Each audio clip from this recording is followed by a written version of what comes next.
Hello, welcome to the Reloading Podcast here on the Firearms Radio Network. Brought to you by Primary Arms. So tonight we're diving back down the rabbit hole. We're going to do some bullet seating and fun stuff like that. But first, what's everybody been up to?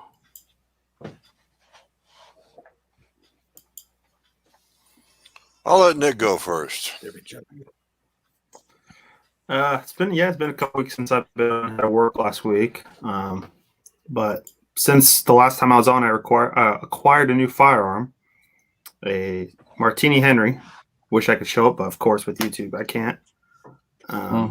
Started to get the stuff for that to load for it. It's been quite expensive. Show me that empty got some cartridge case, primers. Nick. Hey, Nick, excuse me.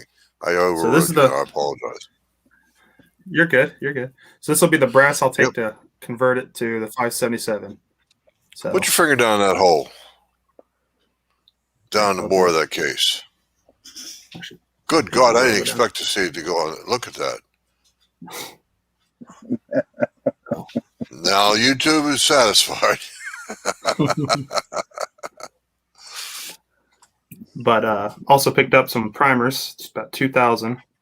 Large pistol. So. Really? Yep. Well, don't show us that.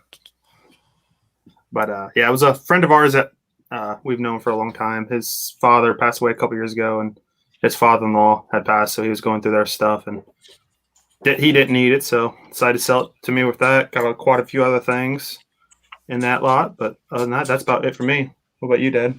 Nothing. Just buying dies for you. Yeah. Well, that's a sign of true fatherly love. From the price they quoted, holy cheese, man. If they want to name the price, I'll let them. But it's like, good Lord. I'll just say this. Your first North of 500. Yeah. Yeah, I was firstborn. Oh, you've spent more than that, though. No, on the dies. I'm just saying. On the dies, yeah. The dies alone were north of $500 for everybody listening. So. Yeah, but rifles, that's probably a mild purchase for some of the stuff you bought. Yeah. Yeah, that's a lot lower. Half the lower third of my list of what I've bought. I've spent quite a bit more money on stuff, but that's about it for me. Me, I didn't do a whole lot. I gave my son loaned me. He came down here in September. He loaned me his Ruger Wrangler for Melissa back here to try, and she liked it. It was okay. Still a single action. It's a stripped down version of the single six blued. Well, actually blued, but what is incorrect. It's got a bronze finish on it. Anyway, she liked it and all that. She wanted stainless steel and pearl handle grips, and it was like, okay. And there goes a few things, a few bucks. But anyway, I gave it back to him yesterday, or gave it back to him Sunday. He came down to visit again, and then I added to it a nice little MTM handgun case. Gave it back to him whole and intact in one piece. Nice. How about you, Mr. Nelson?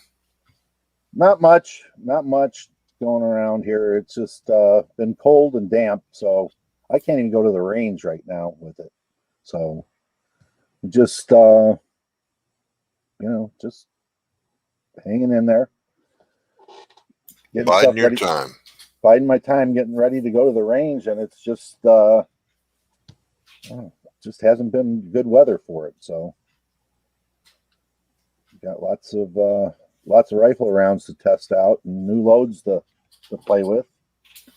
That's one good thing about the shortage is it teaches people a little bit of versatility, wouldn't you say? And that old load they had, IMR 4895, they might just find out that it might work with another powder. Like, I don't know what the accurate powder or Western powder equivalent is, but you know what I mean? You know what I'm trying to say, Paul? Sure. I mean, you got 2495. Is that going to work? Is that too fast? Hey, what about some of the other ball powders and stuff that they have out there? 2460. What is it? 2460 or whatever. Is that going to work? You know, that's in the same range right there.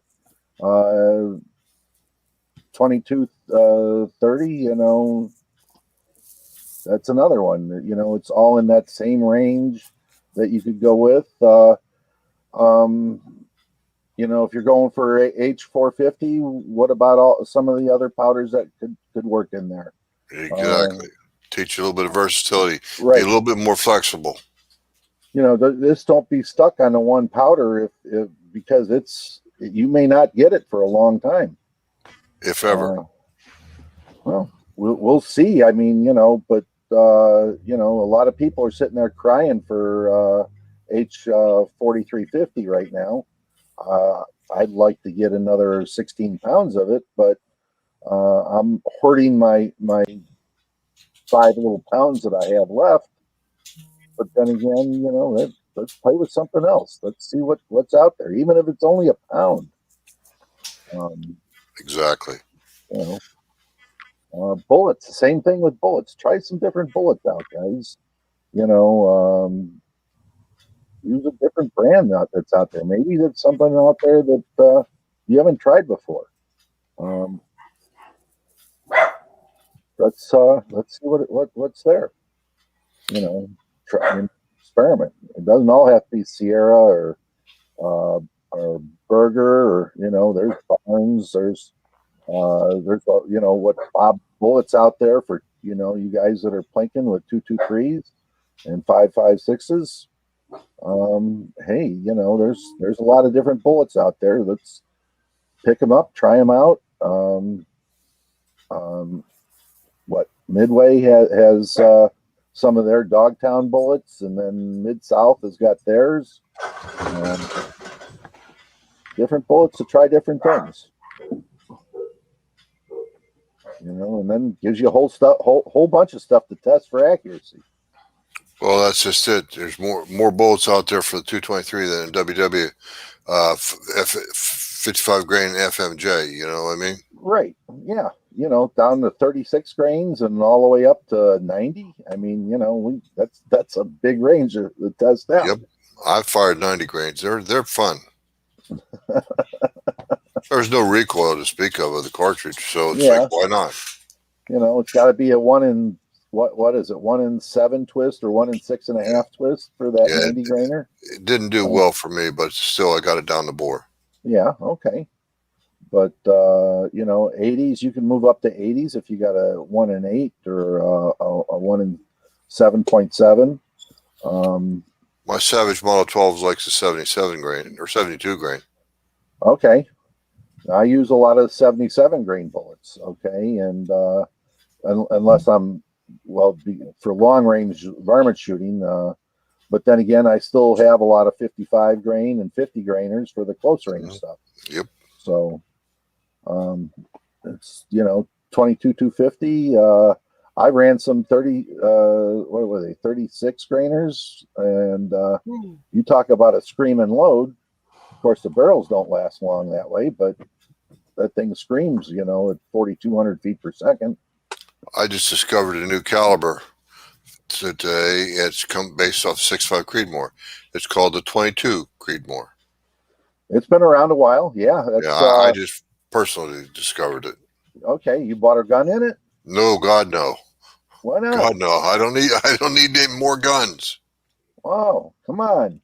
You got to get, you know, a Ruger RPR in 22 Creedmoor. Yeah, that'd be good. Put a nice, you know, Citron scope on it, or you know, let's go all out and get yourself a Night Force, you know, 7 to 35 on there. Listen to you spend my money. Sounds like he's everybody's dad. Exactly. I'll buy it. You pay for it. How's that? Oh, sure, not a problem. We'll work that one out. Yeah.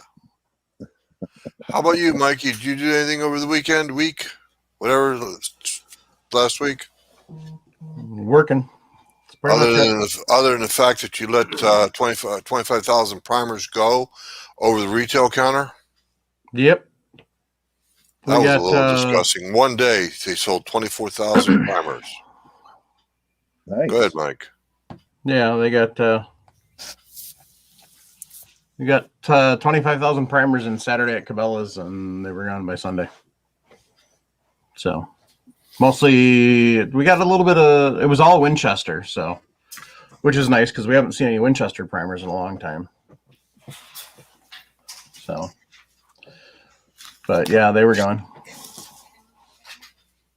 Was that all walk-in business? Yep. Okay. 1,000 at a time.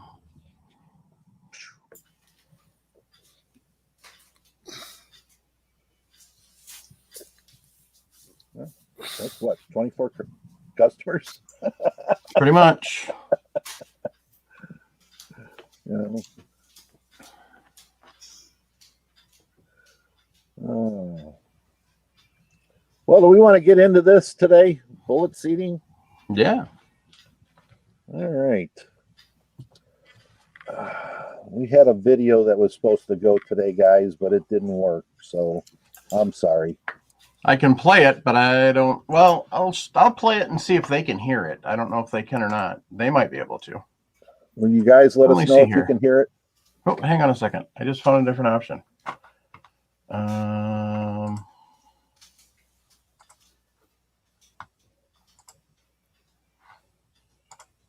Let's try this. Oh, that's awesome.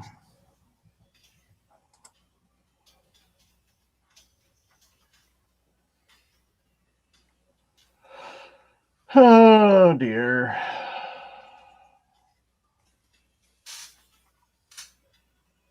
Okay. It looks like if I can do a little bit of switchy, then it will.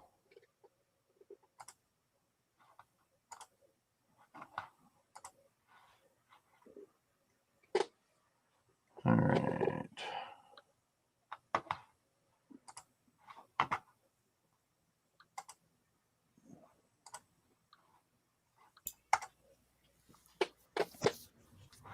So anyway, well, so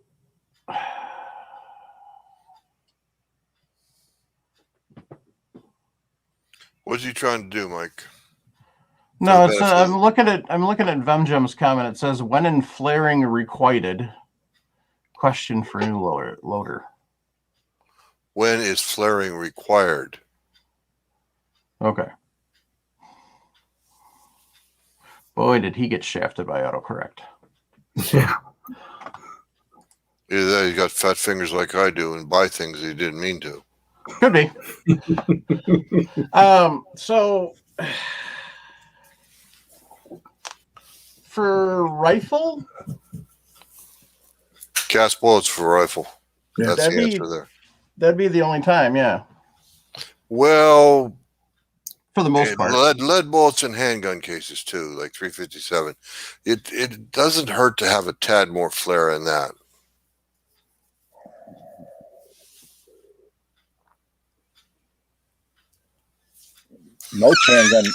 Most handgun cases get flared. I agree, Paul. Matter of fact, right? I think it's safe to say all of them do, don't they? A little bit, right? You know, if we and some rifle bullets do get flared, especially in your bigger, dangerous game rounds, they'll get flared. So when is it? Well, it's when you can't fit the bullet into the case without shaving either bullet jacket or lead. That's when you flare.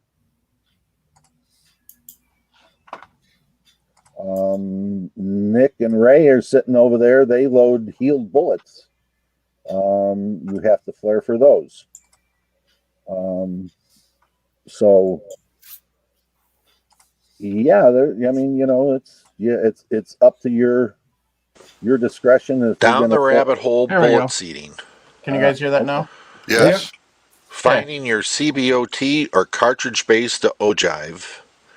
And All right. So now I got figured out how to make it work. Yay.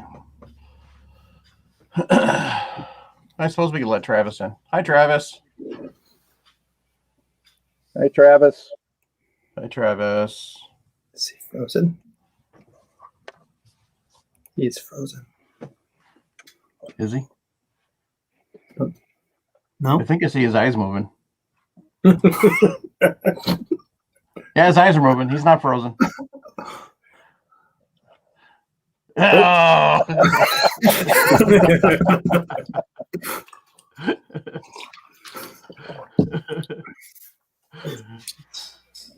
All right, Paul. So now that I got the video to play, why don't you give it a little bit of intro and then we'll play it. All right. We can't put firearms on a live stream. So in order to find our cartridge base, the ogive, and overall length from Jam, I kind of made a little video. It isn't very professional, guys. So Mike, kick it off and let the overall length or AOL. We're doing this by video due to the fact that YouTube does not allow us to have a firearm on the live on the set.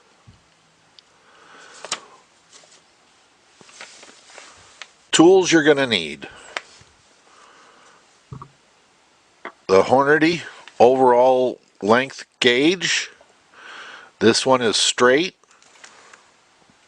but they come curved. You can buy one curved for semi-automatics and bolt actions and lever actions. You're going to need the comparator body. This one is green. That's from Sinclair. Hornady is red. No difference between the two of them. You're going to need a insert. These are caliber specific. This one is 22. This one again is from Sinclair, but Hornady makes theirs. Sinclair's are steel. Hornady's are aluminum. You have a case, a modified case that fits the Hornady overall length gauge rod. It's been drilled and tapped to screw on. You need a bullet that you're developing the load for, because where the ogive is for this bullet will be different from, say, a 50 grain bullet. This is a Sierra TMK 77 grain. We have an Allen wrench, a pair of calipers, our book for our gun, and a pen.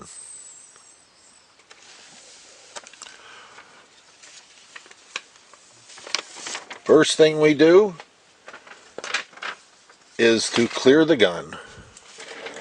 So I will take off the magazine.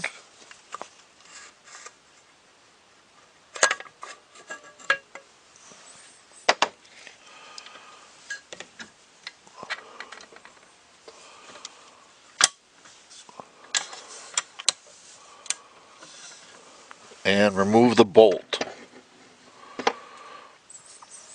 Now, because I don't want to take the gun off of the rest that it's on, I have a cleaning rod inserted into the barrel, so I can knock the bullet out if the bullet becomes jam when I jam the bullet into the rifling. Now I am attaching the case to the overall length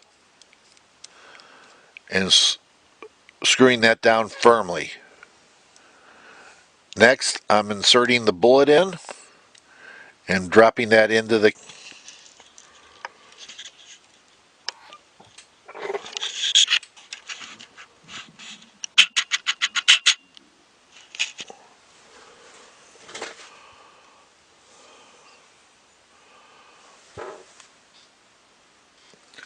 Now I am going to insert the rod into the chamber.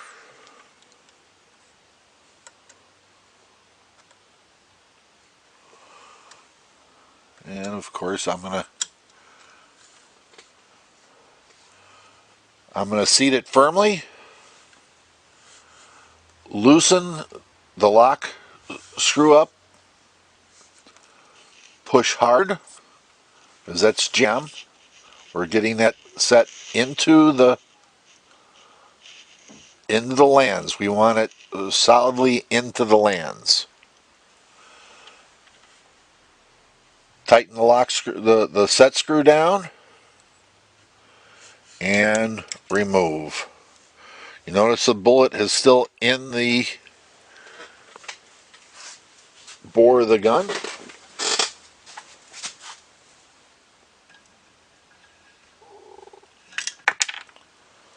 Knock the bullet out.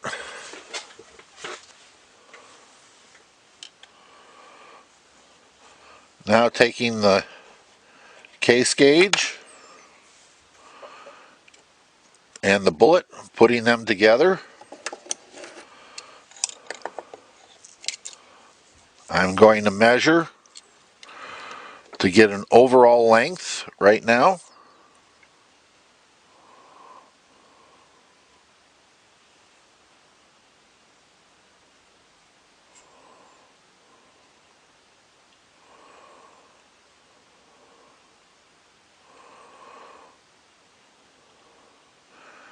And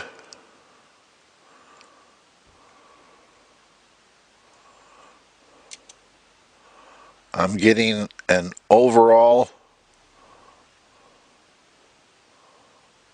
length of 2456. 2456. Just out of curiosity, can you use that same setup you're using? Can you unscrew that and then use the ogive case, ogive tool to measure the bullet length? Right, Paul? Yes, you could. Oh, I said car. I Now I'm said going to bullet length. assemble the. Go ahead. Yeah, you could use that to measure the length of the bullet from ogive to base. Okay, go ahead. Please resume the video. I'm sorry, I forgot to. I thought I was looking at it live. My fault. My bad. Comparator body and the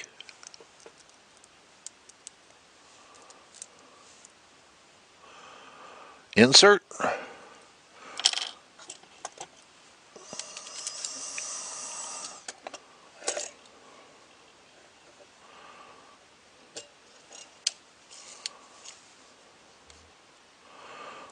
Push that up solidly. Zero the caliper.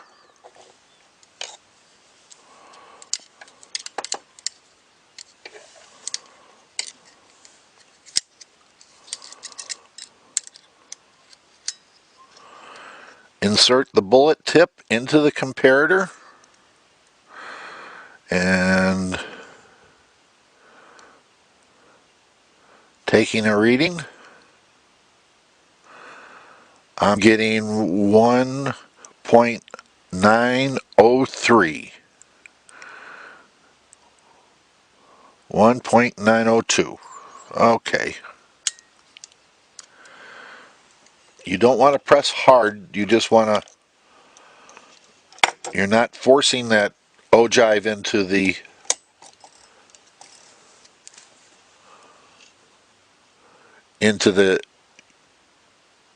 comparator. You're just getting a firm reading on it. 1.903. In my book, I write it down. I want 20 thousandths. So 388 1.883 would be my jump. 20 thousandths jump. 903 1.903 is my jam.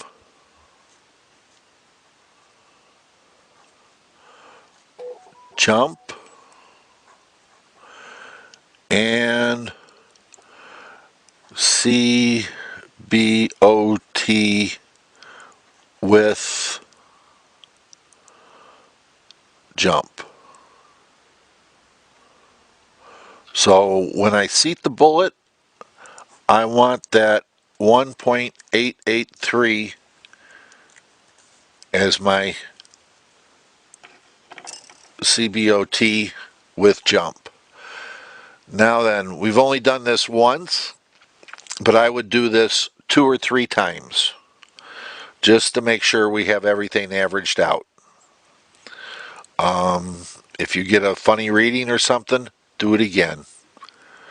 Takes 10 or 15 minutes to do a complete set workup with it, and you're going to get a good solid number that way.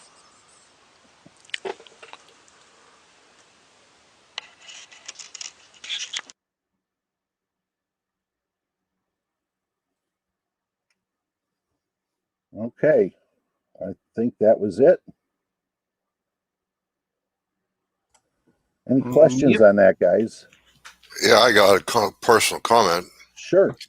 You said it was unprofessional, wasn't very professional. I think you did a great job. Well, I thought I could do better, but I had just They put a lot of spit and polish on it. You got the job done. Yeah, nice Yeah. job, especially with the camera switch. Yes. And even showing, putting the tool and the cartridge, the assembled dummy round into the chamber and so on and so forth. You showed us the exact struggle you're going to have trying to hit that hole with a bullet like that, from 7 inches away. Yeah, I just, I'm trying to make things better to see if You did, Mr. Nelson. You did. Thank you. So I noticed there was a comment in there, 338 Serpipew. He says he likes to do it 3 times with different bullets. Well, we're going to go into that real quick here, because when I select bullets to seat,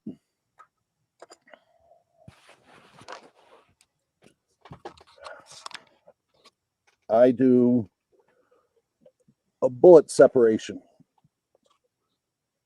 And if you'll see here, these are my 00s.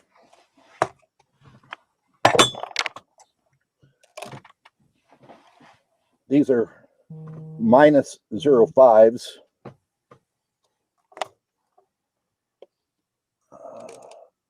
Plus 3s. So as I go through the bullets, I will put the cups out and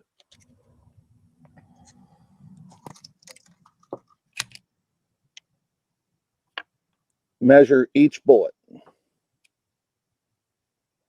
And that's plus 5.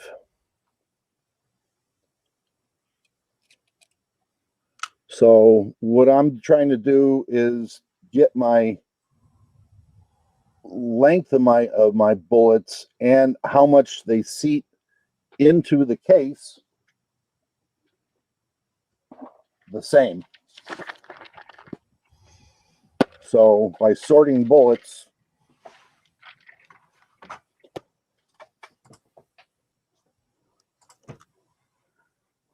this bullet will go that far into the case,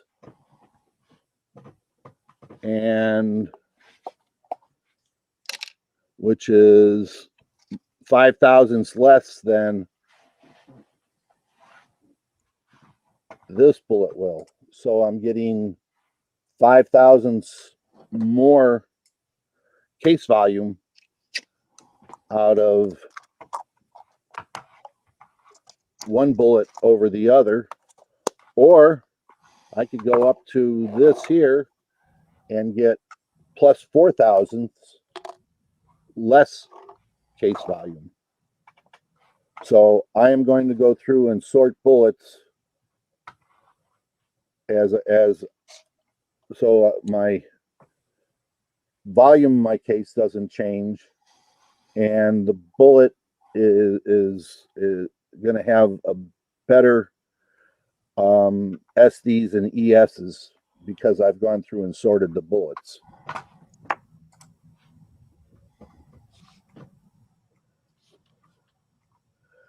And Brian, yes, many firearms are limited by maximum magazine length. These 223s are being shot in a AI mag, and I have plenty of room for these. I can put 90 grainers in there and still make my jump. But that's what we're looking at here, is to sort bullets out in preparation for loading. I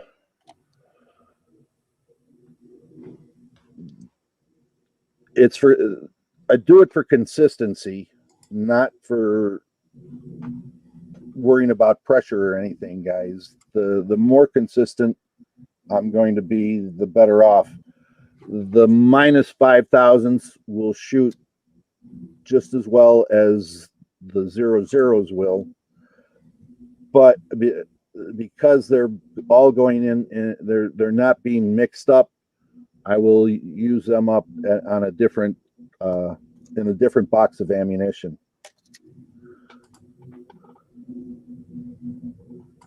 So I do that for all my bullets. This is for 6mm, 30 caliber. I have 25 and 7mm too. I do not load for 6.5 Creedmoor yet, and don't think I will. So this is a Sinclair a bullet measuring stand, and these are Sinclair bullet comparators. They're all marked by gauge. They're all stainless steel. This is a granite base, and you can get fancy calipers for whatever you want for these. So you can, if you want to get the electronic ones with the lever that lets you lift the probe up and down, you can get it, and it's just a little, excuse me, it's just a little nicer.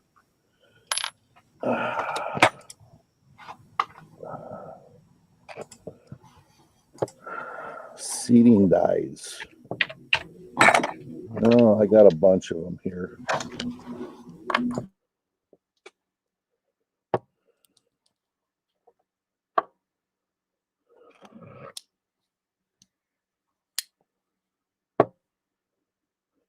All right.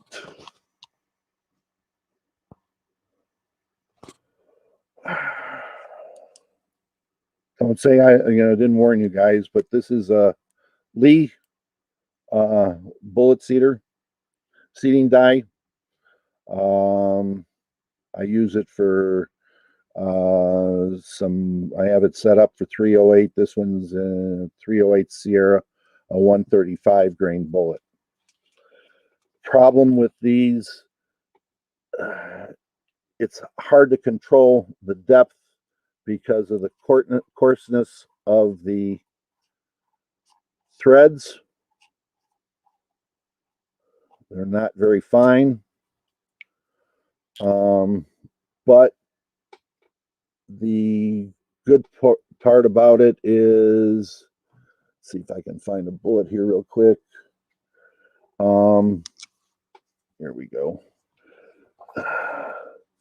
They do hold the bullet fairly well. There's just a little bit of room in there to maneuver, but they're not exactly what I call accurate as far as their seating. They're find it after a lot of play, set it, and forget it. And you'll notice there are witness marks on my dies too. So that way it goes into the press and I can tell when this has been moved.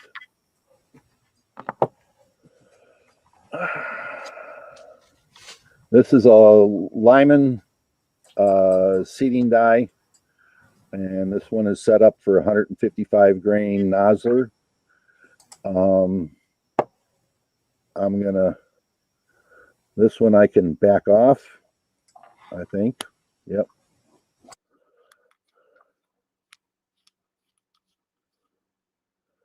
And it's not a bad seating die. It's not the best. If you're wondering, you know, you're trying to seat a bullet with this, and I'll go through this a little better, but you can take a set of calipers, excuse me, not dial, but electronic or dial. Use the back of your caliper, come up and measure to the lock ring. That gives you a reading. You can sit down and say, if I have to go 20 thousandths below that, then I know that it'll be 0.433. Okay, guys. So anytime you have one of these type of dies like this, use this part of the caliper, and you can then adjust your seating stem accordingly.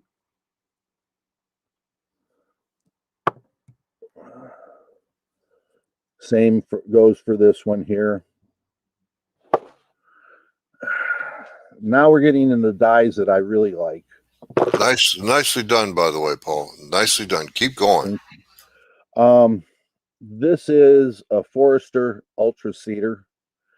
This is one of the better dies for, probably one of the best dies for bullet seating. I'm going to back this off a bit here so you can get an idea.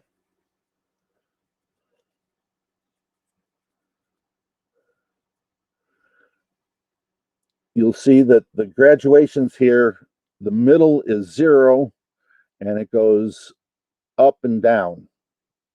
Okay, it reads in 25 thousandths of an inch, so you can be very accurate in your setting your die.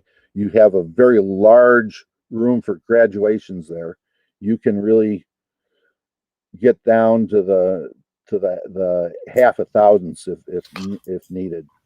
Aren't each one of those lines, each individual line, like right now you're set for 15, adjust it to 13 for me, would you, Paul?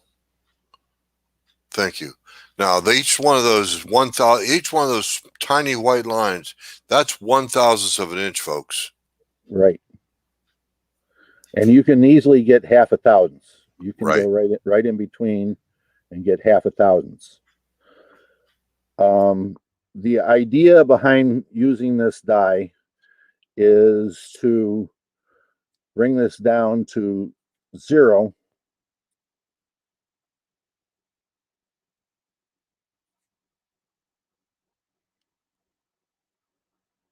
So you're at 0, 0 here.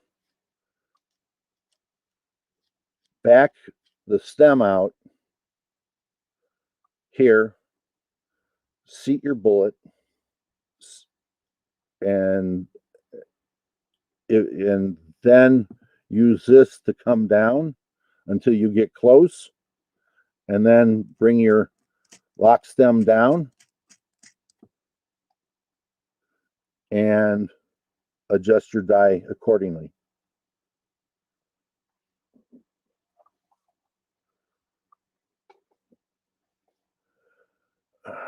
These run about $90 a piece. Next is a RCBS competition seating die.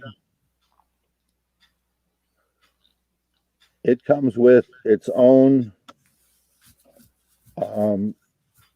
shell holder,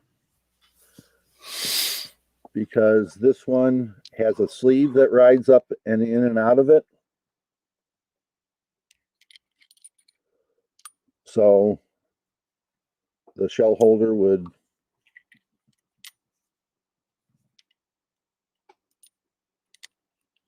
work like that. You would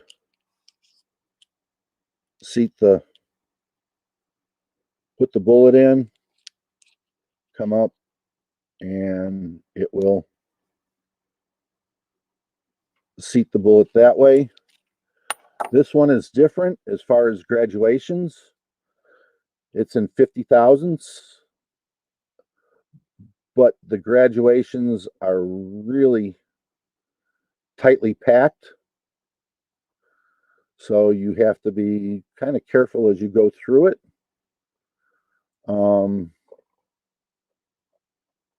Again, as you turn the dial, it will change things. And I forgot the one other thing. This has a sleeve that carries a cartridge case into it, and basically it just carries the neck. On the Forester, it carries the whole case, and that's spring loaded. So as it seats, it pushes it in and holds the neck and shoulder and case firmly in the die. Well, now, if you don't mind, may I interrupt you again, Paul? Sure. I'd like to ask you a question about that Forster seating die. Now, that is caliber, not diameter specific. Am I right? Meaning, the aluminum sleeve in the base of it has Right. to be changed for each caliber, but yet up at the top, where it really matters, the same bullet diameter works every time after time. Am I right? This only works for 223. This one is strictly for 223. Okay, so it is caliber specific. It is caliber specific. You couldn't change that aluminum sleeve to run 22-250. You might be able to. I just buy another die. Okay. Okay, that's fine. That's just what I do. So, all right. Let's see what we got here. See if I can.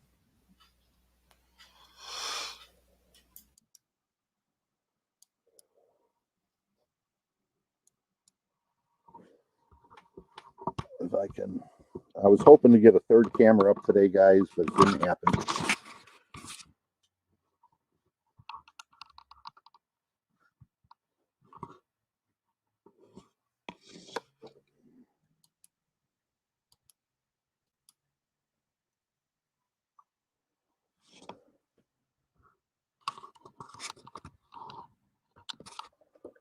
All right. So I am going to put in the Forester die. If you notice here, I have the numbers facing me. That way I can, at a glance, see what I'm doing as far as adjusting my bullet depth. Take a case, take a bullet. I'm going to reset this real quick, guys. Just hang on a second.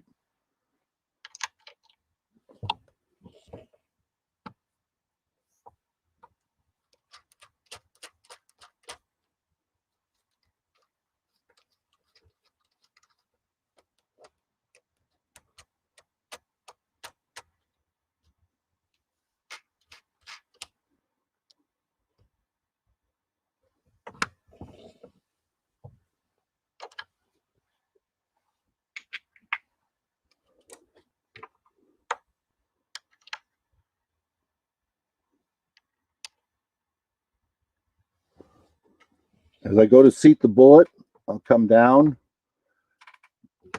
press 1, turn the case a third of a turn, press down again, another third of a turn, press down again.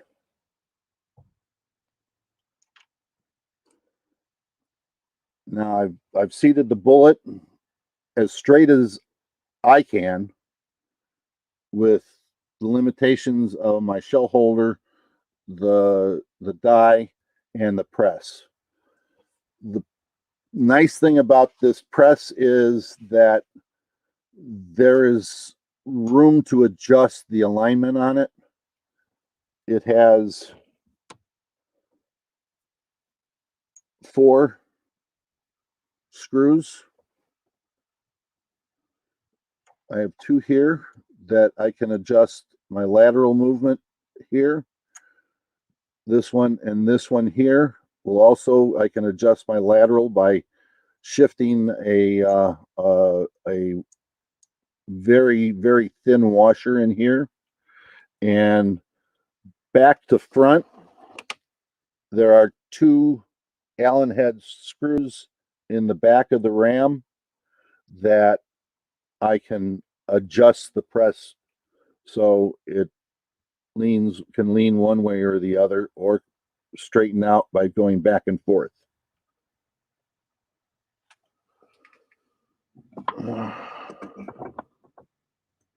So our next thing that we're going to look at, how well did I do?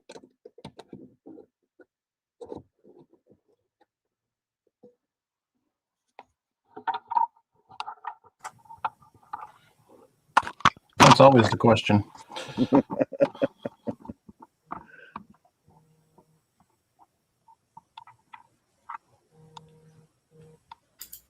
A cartridge concentricity gauge. Yes. And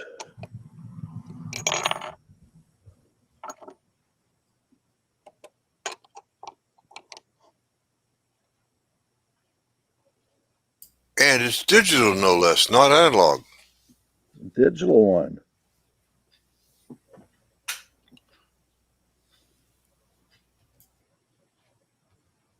Well, looks like we got pretty good there, guys.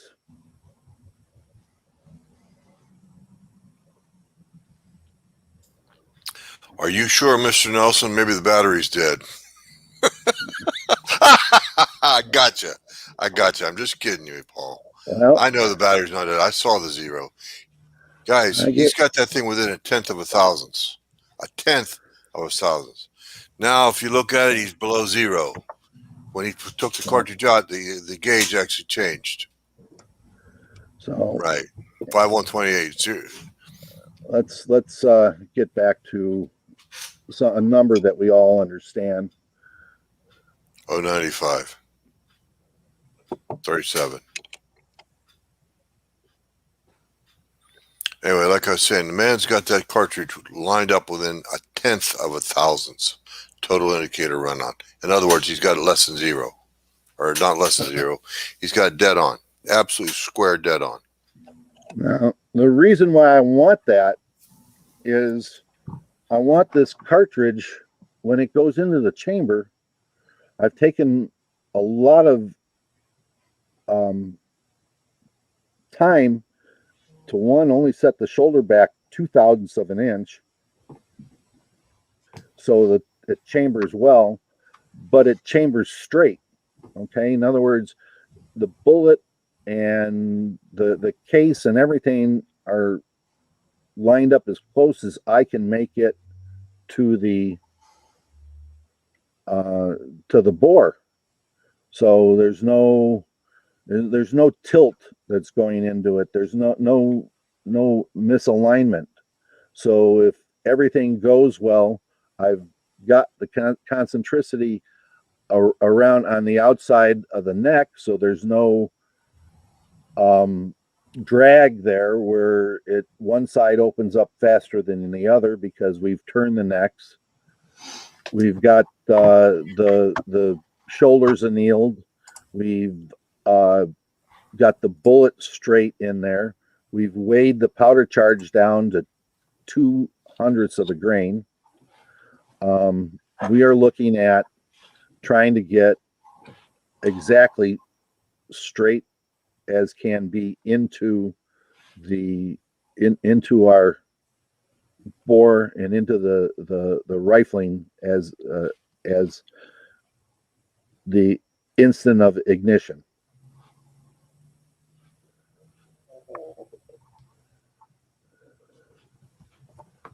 Oh, what else we got here? Well, I would say you've taken all the variables as humanly possible. The reloader or the hand loader that's been doing the case is taken all the variables out that he possibly can. Now it's up to the nut behind the butt to do the job well. Yeah, that's where we're at. I mean, we're at the point where we have to see if we can pull the trigger well. So this is a 308 case that's been banging around for a while.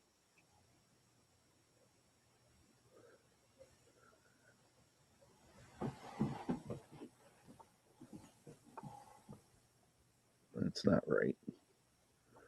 I got wiggle.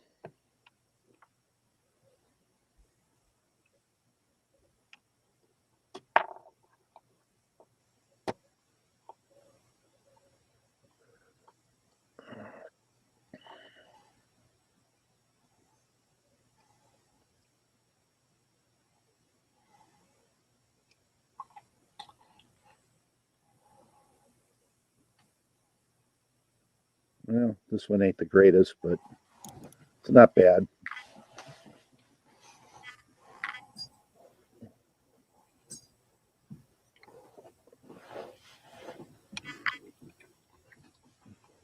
Fat fingers would go better. We're showing about 3/1000ths, maybe 4. Concentricity gauge is from Sinclair. I buy a lot of my stuff from Brownells, Sinclair. There are better ones, yes. I like this one because this has ball bearings that it rides on that the case rides on. Some of them are V blocks, and they can get garbage on them.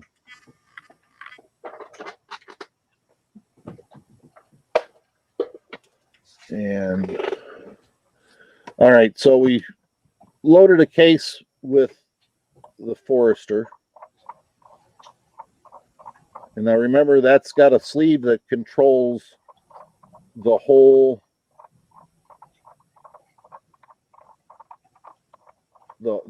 case. Okay, guys? In other words, that it is supported all the way through its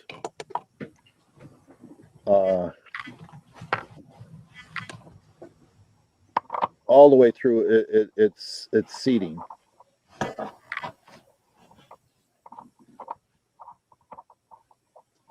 Now I'm gonna put my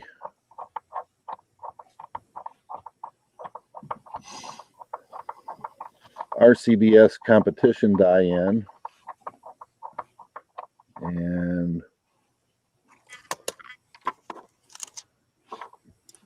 case. Where's my shell holder bullet, guys? Come on, there it is.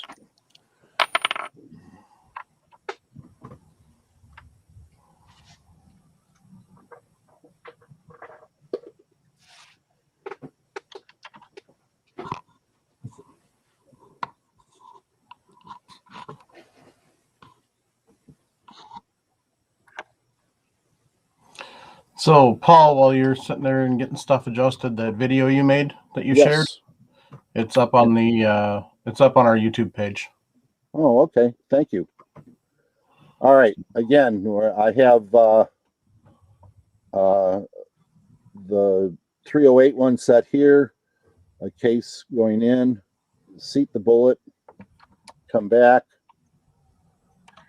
third, seat the bullet, rotate, a third, seat the bullet. Now, this has a sleeve that where you can drop the bullet in through here and as you go, or you can set the bullet up in here and come down. It has a partial sleeve holding the case and the neck, but it doesn't fully support the body, just the neck.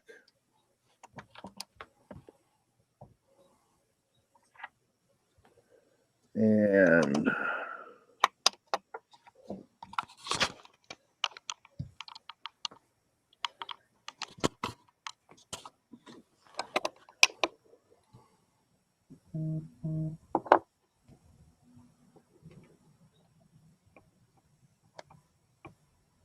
see, this one is not as accurate. It's showing me 0.004 off on seating this bullet.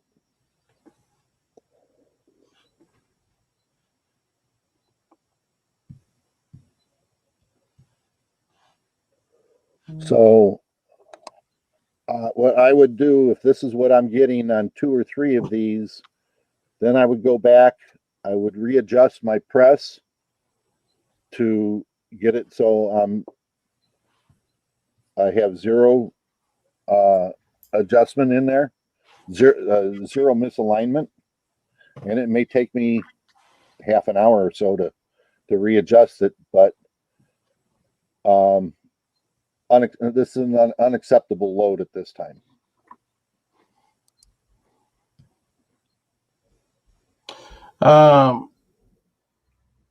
Randall Norwood wants to know: will the Forster die adjust for neck tension?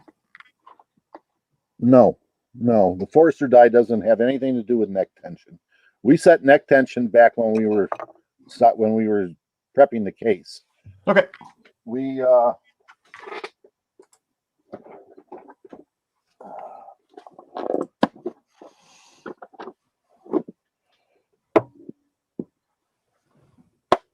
I use Precision Performance pin gauge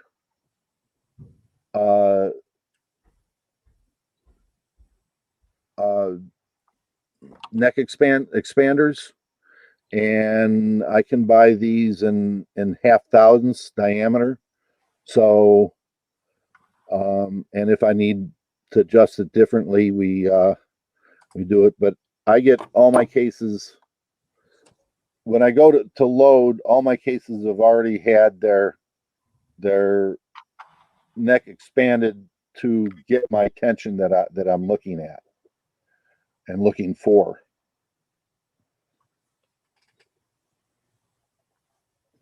So, and the other thing, guys, is that I'm a big user of HBN2 to coat my bullets.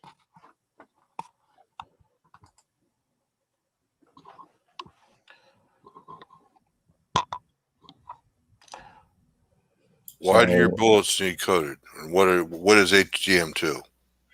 HBN2 is a hexaboride nitrate that is a lubricant. So the bullets get tumbled in HBN2 for 24 hours, and then they get cleaned. And these are coated bullets, just so you know. It doesn't look like much, but they are coated. Some of the other ones that have a little more show to them, let's say.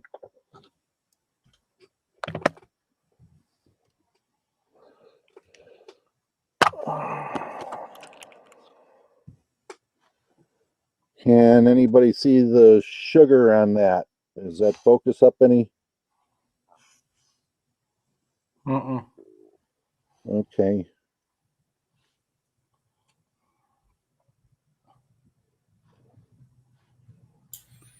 Well, you've discolored the jacket, that's for sure. Well, that isn't discolored. What's actually is that it's been hammered in the tumbler with the so the HBN sticks to it. Okay, so it doesn't rub off, as I say, and it gives me a protected bore. In other words, it not like Molly, where Molly would burn and ash up in the bore. It well, Paul, actually, when I say discolored the bullet, it must be the lighting. I apologize for sounding. No, it is discolored. It is discolored. I mean, you can really see that there is a discoloration to it. I was just trying to get a better view of this here for you guys to actually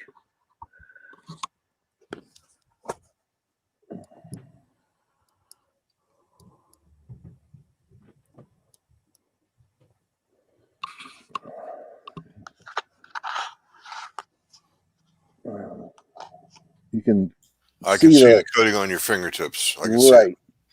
Right, and you can kind of see it's like a frosted look to the bullets. They're not bright and shiny. They have been coated, and what I do is I put 5 grains of HBN2 in a high-speed rock tumbler. Put 100 bullets into the rock tumbler and add 500 BBs that I use for just this operation, and then they go in for 24 hours, and then I'll take them out, and the BBs are easy to sort out. They're steel, so a magnet takes them all off. Put those back, and then the bullets are all that's left. The bullets will get wiped down. They'll be clean before I start this, guys, just so you know. This is not just a simple thing where you just throw the bullets in. I will take them and put them through an alcohol bath. I use a lot of denatured alcohol in my reloading room. Reason being is it's safe to use to clean glassware, lenses on binoculars and scopes, as long as you use Q-tips or something that's doesn't have any grit in it. I don't like to use brushes on my scope lenses. They don't do well. The little blowers for air, those are okay. They don't have enough force to scratch a scope. I had a buddy of mine that used to repair scopes, so I learned a lot about taking care of glass. But yeah, that's it's a interesting way to get more velocity, protect the barrel, get the barrel to last longer, and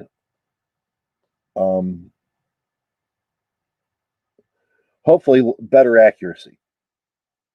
Of course, that's again left to the nut behind the butt, as you say, Jim. Yeah. Paul, now we have a question that's quite a little bit unrelated, but yet it is along the theme of this show tonight, from a gentleman goes by the handle Spudman76.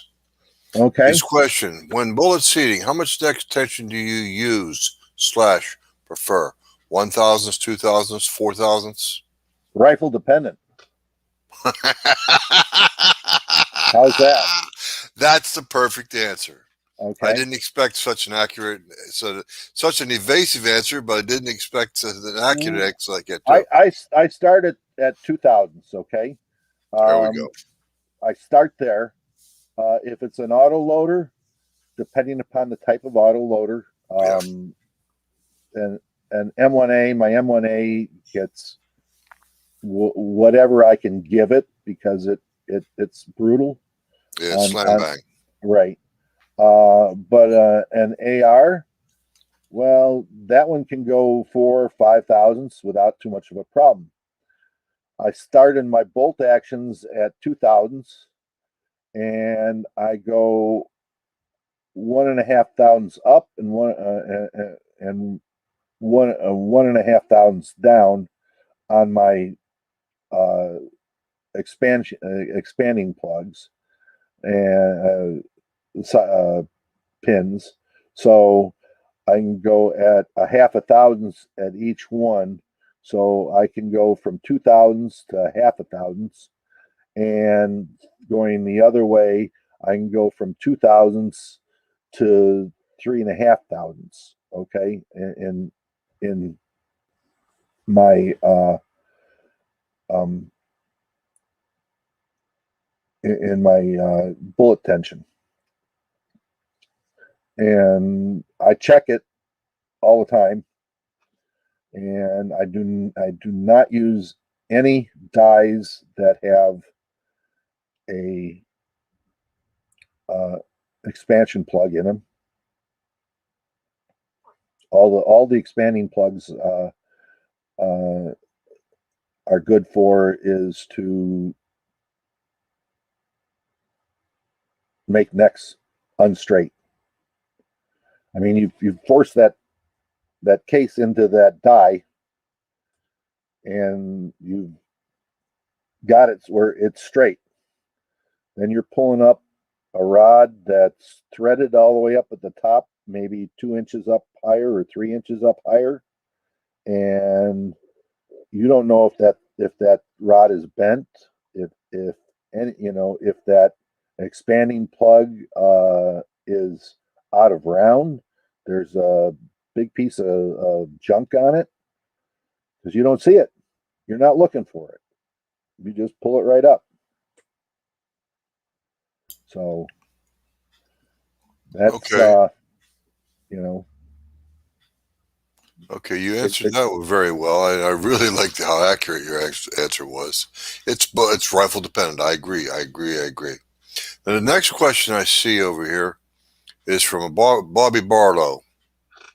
And his question is, do you sort your bullet by weight? And I'm going to throw in there, I bet you do. And the other thing is, too, I bet you go no more than plus or minus 0.2 tenths of a grain. I sort my bullets mostly by length, okay? I will weigh them. I do weigh them. That way, if there's stuff that in there that gets in there that is junk, because you'll find it, weird stuff. But Yep. the biggest thing is by base the ogive. Yep. That's where you're looking. But be careful. I'm going to tell you, be real careful.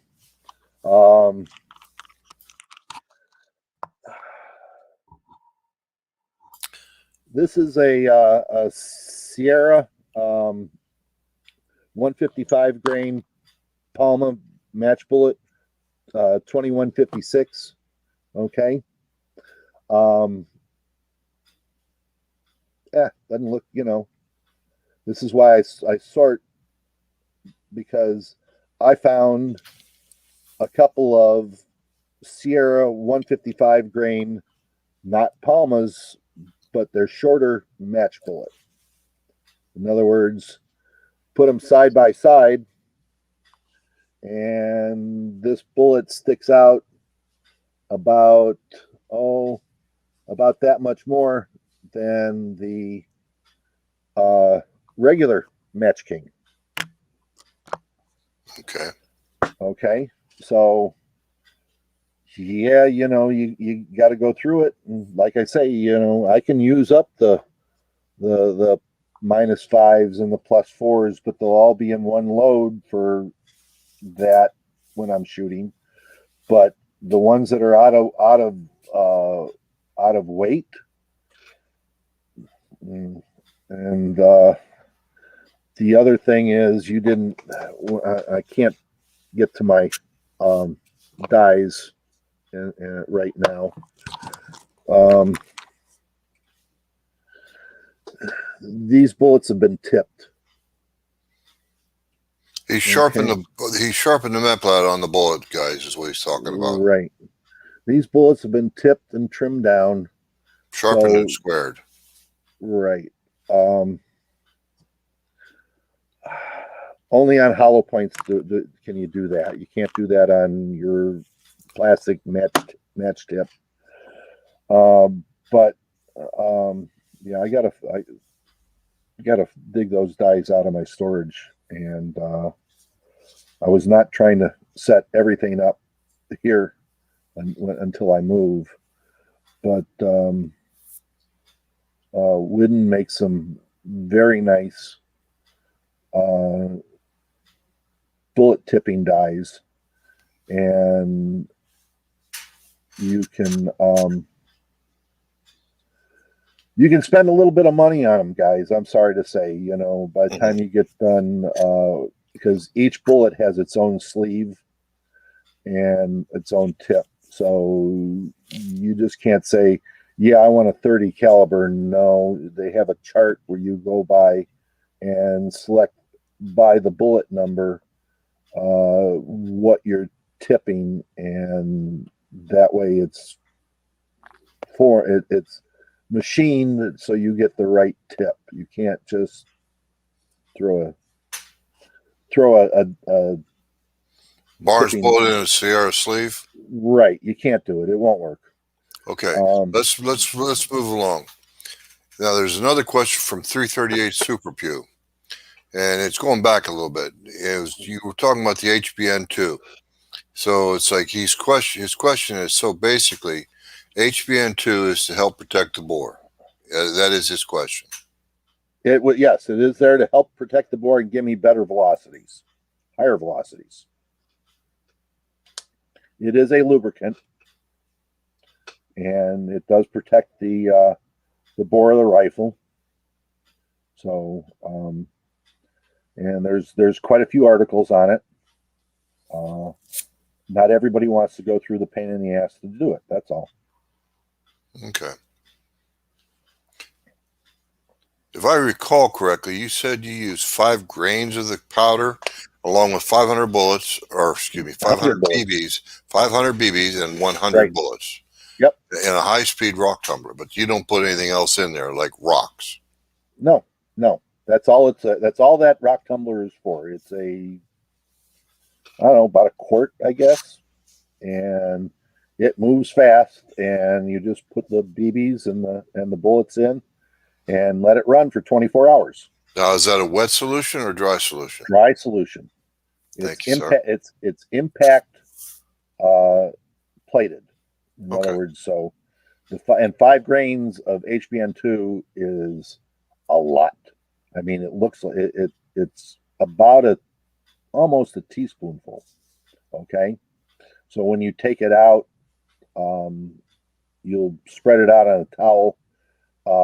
and roll the bullets into the towel to get most of it off, and wear gloves. When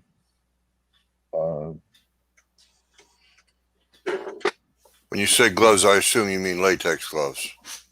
Yeah, I use these. Orange nitrile. The orange nitrile. These things are great. I mean, They hold up better than latex too. Oh yeah, Mike's tremendous. right. Mike's right. You know,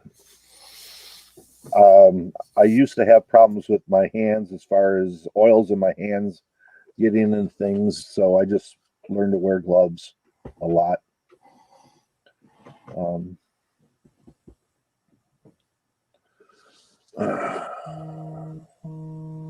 You really took us down the rabbit hole tonight, Mr. Nelson. I don't know, did I? Feel like Alice in Wonderland got lost. Yeah, we did pretty good. We did pretty good. I don't know. I'm gonna make up if Mike wants some more videos like that one, and try to get my video quality a little better and put some polish into it. Well, the thing is, Paul, you got the point across. That's the main thing. You got your point across in this specific instance. Yeah. Thank you. No, and I did. Oh, by the way, Paul, you now are eternally have a claim to fame, because I asked Mike specifically to put up that separate video on our YouTube channel. I thank you. You know, I really thank you. I thank you. It, no, thank you, Mr. Nelson. I'm not a Mr. Nelson now, guys. Come on. Yeah. I'm older than you. I'm allowed to say what I want. Well, we got 338 Super Pew. Paul, what's your 2 cents on Crimp? God. I ignored that question. I didn't want to get into that tonight. No, please. No, go ahead, Paul. Never? Yep. I don't I mean, what are these? $37 now per 100 for 308 155 grain match bullet. That's about right. Yeah. And it's got a jacket that's, you know, what is it, 200 thousandths in concentricity and thickness. And you know, these guys these machinists, if you've ever had the chance, and I don't know if they do it anymore, been to the Sierra plant and watch them make bullets and watch them test bullets and the processes that they go through, you wouldn't believe it. I mean, these guys are, you know, and Burger is as bad or worse. So, and now they own Burger. And you want me to sit down and put a gouge in that bullet? I don't think so. You know, let me get a pair of pliers. Yeah, that'll be more precise. Okay. Let me get a pair of pliers and we'll get down to it. No crimp. Crimp is for pistol bullets. Okay. You know, that have to be crimped. I mean, you know, to have bullet pull, so the people that are shooting those 44 magnums and up to you know, the 500 magnums, and you want to keep the bullet in the case because of the recoil. The same thing if with a dangerous game rifle. Okay, I'll crimp those because my wife didn't raise a fool as far as having some Cape Buffalo do a dance on my ass.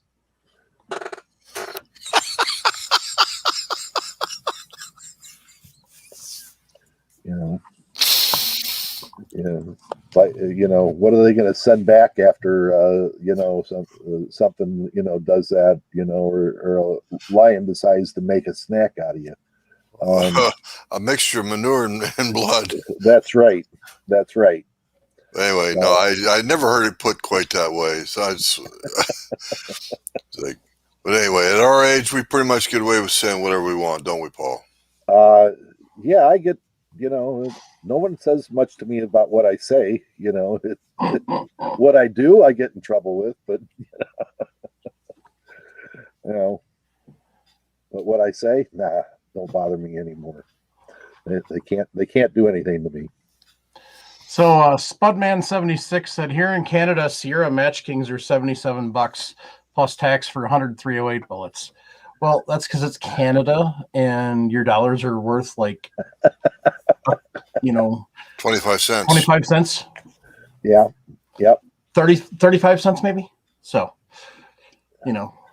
But it's the same thing, you really want to move the case into that bullet jacket that now is going to be what, cockeyed, are you gonna make it oblong now, and as far as you're looking at it, you can't tell how that crimp is going to affect the case. Is one side going to be get hit first with the crimp, or is the die crimp 100% concentric? Excuse me, Paul. Permit me to interrupt you guys. There's a comment here that we have to address, if you don't mind, from Idaho Rogers at USMC. He's saying, I must be doing it wrong then. I always crimp my hunting rounds. The bouncing around in a rifle scabbard for 20 miles in the backcountry tells me otherwise. Well, Idaho, what we're trying to say, Paul shoots mostly from the bench. He's not talking about hunting ammo anyway. He's talking about rifle ammo. He's talking about spending $750 for a box of damn bullets, match grade bullets, going to play them and everything else. He's not wanting to bounce them around. What you're talking about is having something ready for bear or something like that. Where you're talking hunting ammo and Paul's talking bench ammo. And let me go a little farther. If you're calling for hunting ammo, and I load my own hunting ammo, I do not crimp my hunting ammo, but I also don't go through the point of turning it down to 0.128 on the neck. So I'm not doing that. I am going to turn it a little bit if it's way out of alignment. I'm also not going to be sitting there and giving it 2/1000 or 3/1000 of neck tension, and I'm going to make sure that the bullet is seated so there's a good amount of the bullet is seated into the case, but still have a proper jump. And I have been on horseback in the in New Mexico hunting elk, and I've shot elk, and I've shot mule deer, and I've also hunted for what the hell are those damn goats they got out there? Mountain goat. No, not mountain goat. They're a sheep. Ibex. Ibex. There you go. And all that stuff, does numbers on your ammo and everything else. But I didn't, I kept a round in the chamber, but I didn't keep three more in the gun as I'm going up on horseback. I kept one there because there were, there's me and the guide and everybody else, going up to camp. So I didn't think, I would have any problem of having my ammo go bad on me and loosen her up. One of the things that I have seen is people that put their soft points in their gun, and they put them in a scabbard, and they go up the mountain, and they get out and they open it up and they look at their soft points and their tips are all deformed because the bullet slid past and they kind of rattle around in the magazine. So, you know, but to each their own. I don't, I don't think I've used I don't think I have a bullet. I don't have a bullet that has a kennel or groove in it. Well, I think you really said it when you said to each his own. Yeah. Your mileage may vary, folks. Whatever you need to do. It depends upon the caliber too. Paul isn't talking about 35 Remington or 338. Excuse me, 308 Marlin. That's a different caliber altogether. Or anything in the way of lever guns like 30-30. We're not talking that. We're talking 308. We're talking bolt guns and some ammo flow through guns. Well, let's face it. If you're talking a 338 Winchester mag, a 375 H&H, the bullets, most of those bullets are going to have good bullets. Okay, let's also go to that point too. There are bullets, and then there are good hunting bullets. And because this is, this is down the rabbit hole as far as bullet seeding and bullets go. Don't be pick a bullet that's going to do the job. Don't sit down and go for the Berger 140 grain 6.5 millimeter VDL and expect it to do good in your 6.5 PRC at 700 yards on an elk. I mean, the bullet wasn't designed for that. We sit down and we look at bullets. There's a lot of really good ones out there nowadays. I used 175s on my elk that I've shot, and okay, it's not exactly, it's a 175 partition, and it's not it was at that time it was, a good, it still is a good elk round, but I'm limited with that and my ability to 500 yards. I don't care what, and I shoot prairie dogs at 600, 700, 800, 900 yards, but an elk is that's a lot of meat to me, and I'm going to sit down and say, I prefer to shoot it under 500. Well, you have your ethics, and there's nothing wrong with that. P-dog is a little easier to kill than an elk, and so you want to place the bullet properly. You have the good ethical harvest? You know what I mean? Sure. I've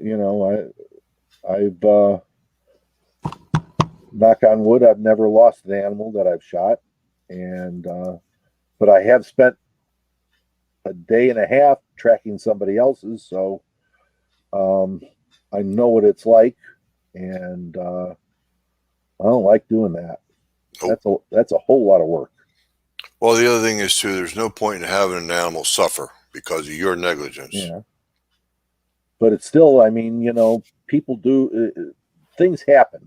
I watched the guy take a shot at a 10-point buck at about 200 yards, and he was shooting a 375 H&H, and I watched the bullet deflect off of a branch.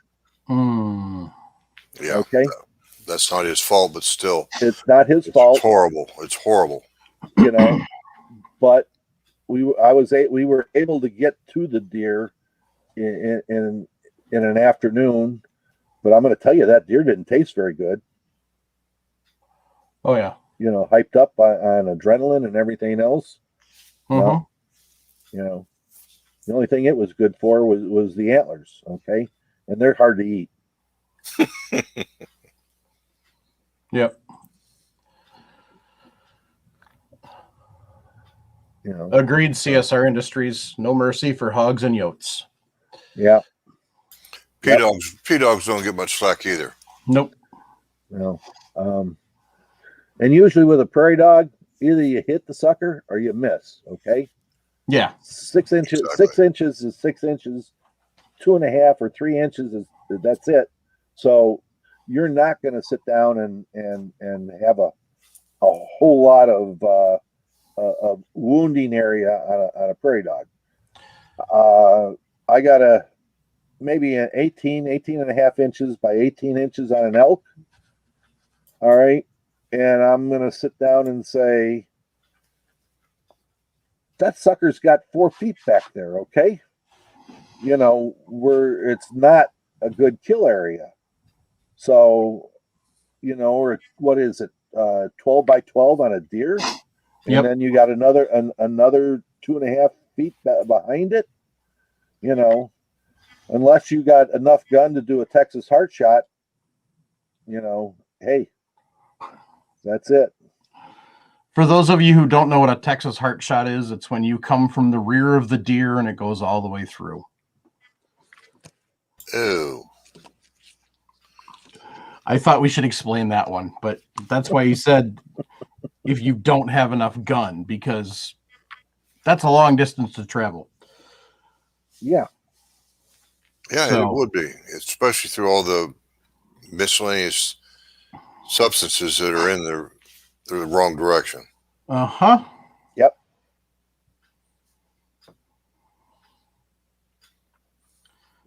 You know, So but a lot of people hunt deer with guns that have enough horsepower to do it. Yeah. You take your average 30-06 with a 200 grain or 180 grain bullet. It's got the horsepower to go through it. yep. But you know, you really want to take a deer down that way. Yeah. That was good, Idaho Rogers, USMC. So you gotta watch for that one. The video. 1 minute and 31 seconds. 1 hour, 31 minutes. So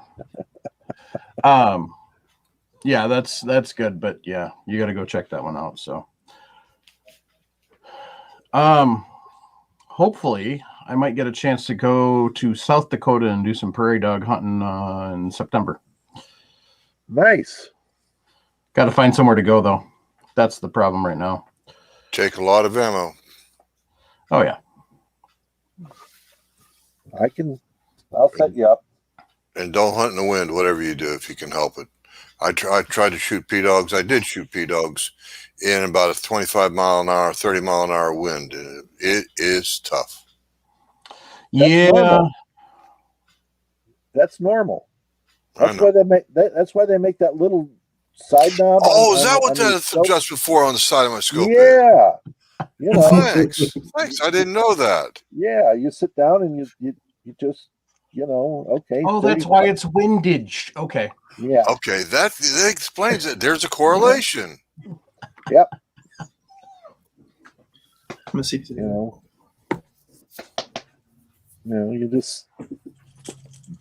I would say on 90% of the dog hunts that I've been on, it's been anywhere from 15 miles an hour to 35 miles an hour. So In all directions. And the best thing about, but see, that's helpful then, because then they can't really pick you up. They won't hear your noise because they hear the wind. Hopefully they don't hear anything. Exactly. You know. Yeah.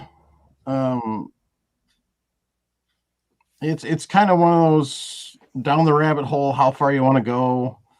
And to be honest, you know, we could probably go a couple more hours talking about this because we didn't even really seriously get into, you know, if you want to use how far off the lands is a ladder load, what benefit or distraction that can be. You can ladder load the bullet jump. Yeah. You know, and I mean, there's a lot of other stuff that we could go into, but we only started with 20,000 off the lands. Yeah. So that's just a start, guys. I mean, that's to give you some place to to develop a safe load, and so you're not jamming the bullet into the lands. But we can go closer to the lands too. If you find the group is opening up as you're going back, hey, we can go forwards too. There's nothing to go 15,000s, 10,000s off the lands, touching the lands if your pressures are good. So we get there. You let's say we can find it at 10,000s off the lands, and now we're going to sit down and play with primers. Mm-hmm. So we're going to sit down and try, Winchester, Federal match, Remington. If we get to see Remington again, they're back in business, I hear. Actually, Remington started production Monday. That's down in Alabama, though, right? Yep. Yeah. They're estimating ammunition plant. Yep. And the primer plant's on the property, so they didn't confirm or deny they're making primers, but obviously logical business sense would dictate they would be making their own primers for their own ammo. Mm-hmm. So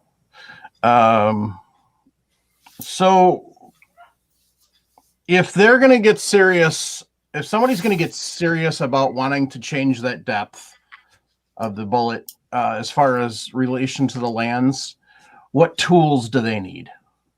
I mean, what do they need? And then what's something that they could get that they could not necessarily need? Paul covered that in the beginning in his video. Yep. Well, you're going to sit down. You're going to sit and want the Yes. quantity overall length gauge. Mm-hmm. You're going to want the bullet, the modified shell case. Okay. Okay. You're going to want a pair of calipers. All right. Every rifle has a book, right? Yep. Okay. Every gun should have a book, but every rifle has a book.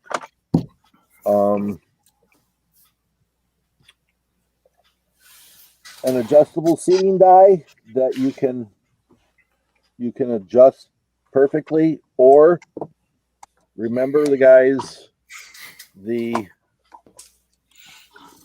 caliper and nut trick with the seating stem. Okay. So you can erase that. You need the insert and the insert body. So you can put it together and take a reading off of like you took off the first time around. Mm-hmm. And I give you a quick demonstration here.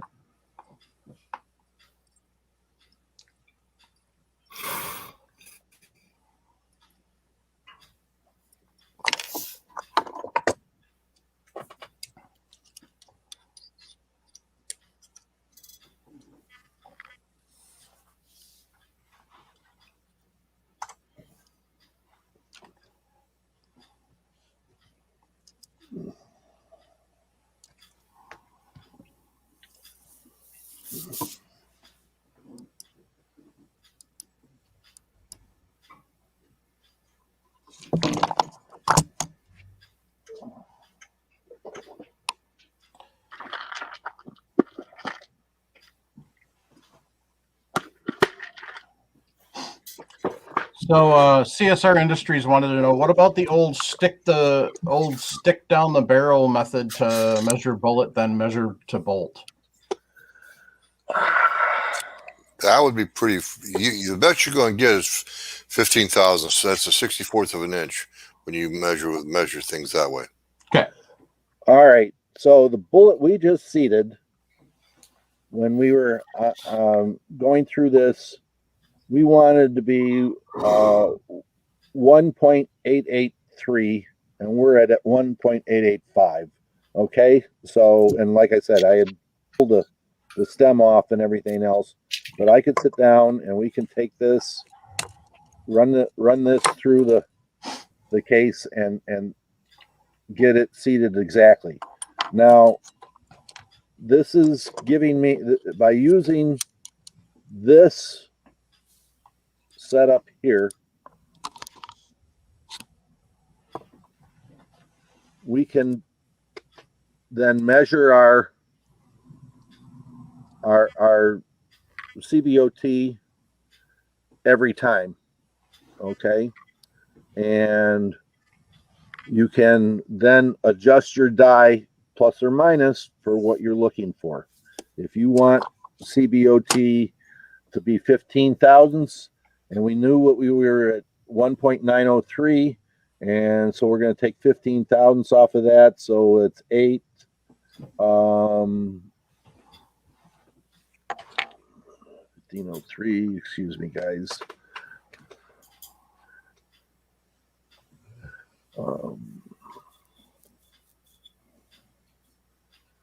8 and 9 is 8. So we're 1888. So that would be 15 thousandths off the lands. And we can go that way by then adjusting our die out 5 thousandths, because we're able to zero this die. That's one of the nice things about having these Forester dies. I can take and zero this die and just not, have an easy reloading session or adjustment session.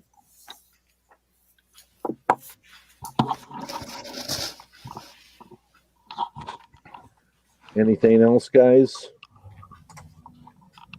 No, I think that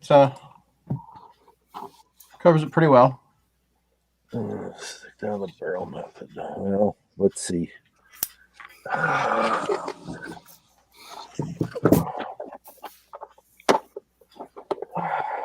If you want to make it a little more accurate for the stick down the barrel method,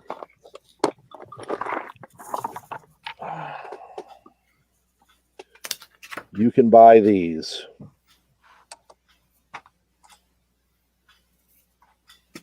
Okay.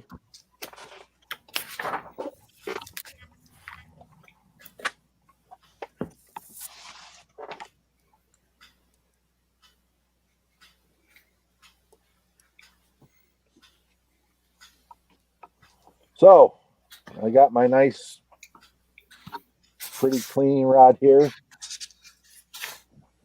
Yep. I can put one of these on.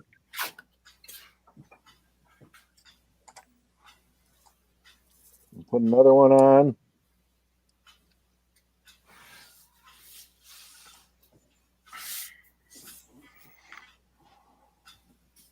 And then I can take and run this rod right down the bore. Mm-hmm.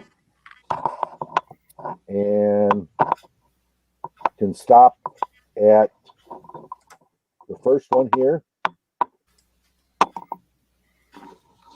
If I set them up like this, face of the bolt, you can see how I have them offset. Take partially out, loosen the the first one up, run it up to the into the bore, hold it tight against the bullet. Now I've got 2 that are on there. And that's how you get to measurement down to 1/1000th of an inch. Then I can measure and go like that. Okay, well, I have an apology to issue. CSR Industries, sir, I was no idea. Yeah, I was talking about measuring with a scale, and obviously I was unaware of this technique Mr. Nelson just showed us. So, thank you for the clarification, Paul. But really and truly, thank you, CSR Industries, for bringing that topic up. And then Jorgen said, for the stick down the bore method, don't forget the bullet inside the barrel. It really ruins your next range trip when you don't have anything to drive it out and only brought one rifle. Yep. Everybody should buy themselves one Pelican case. Okay? I don't care. Buy yourself one 52-inch Pelican case. And cut the foam out and put yourself your range cleaning rods in there. Okay, that's just buy a case. And if you go to the range and you got the case with you, you'll always have a cleaning rod because you're going to buy 2 of them to fit inside inside that case. One for your guys that shoot 22s and smaller up to say 6 millimeters, and then another one from 6.5 millimeter up to your big guns. Yep. But buy one hard case. I prefer either the Dewey or the Parker Hale rods, and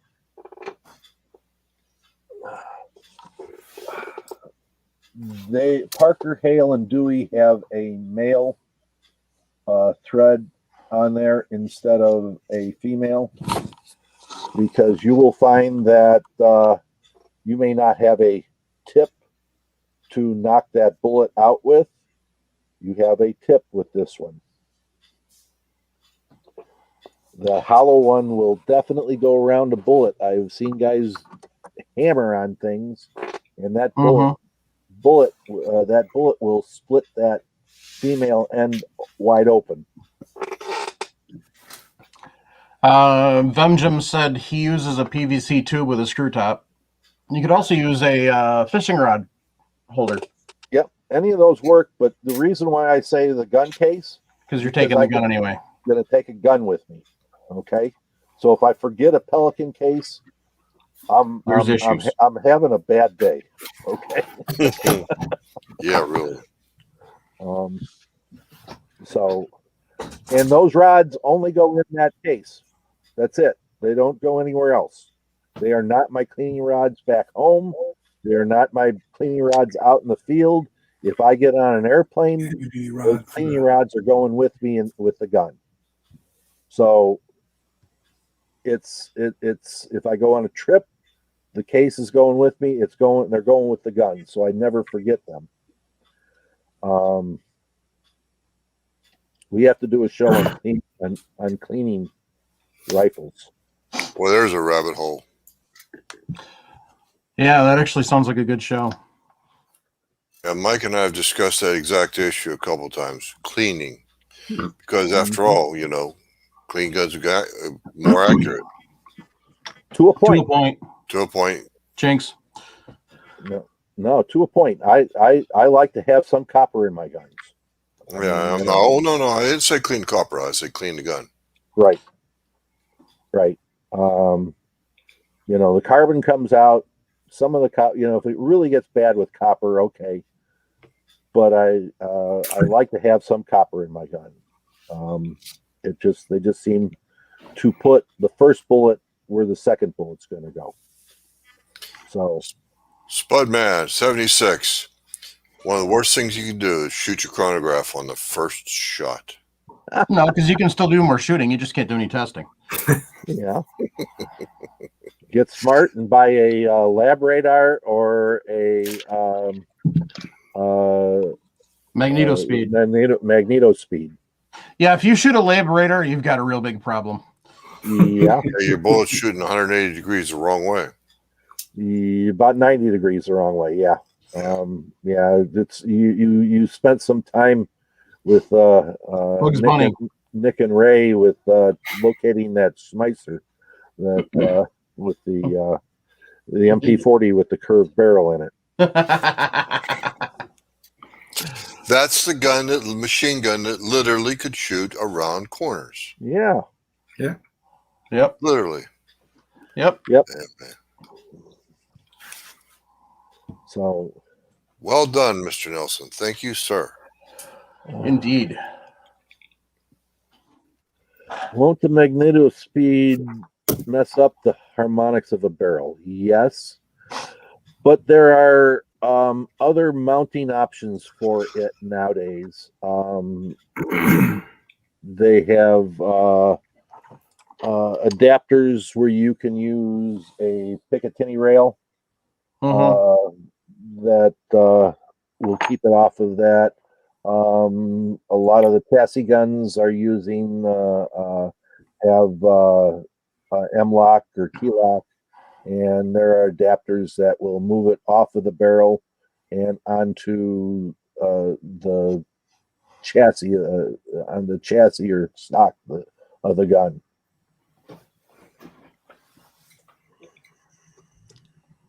Yeah. So I mean, there's lots of options for that.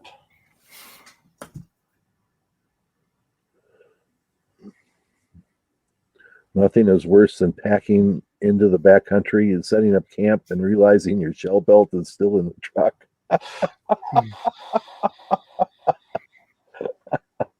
That makes for a bad day. Depends on how many miles you had to pack in. Yeah.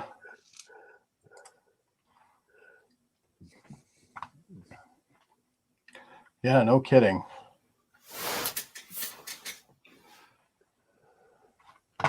Four inches or more. I've not had that much of a problem with my magneto speed.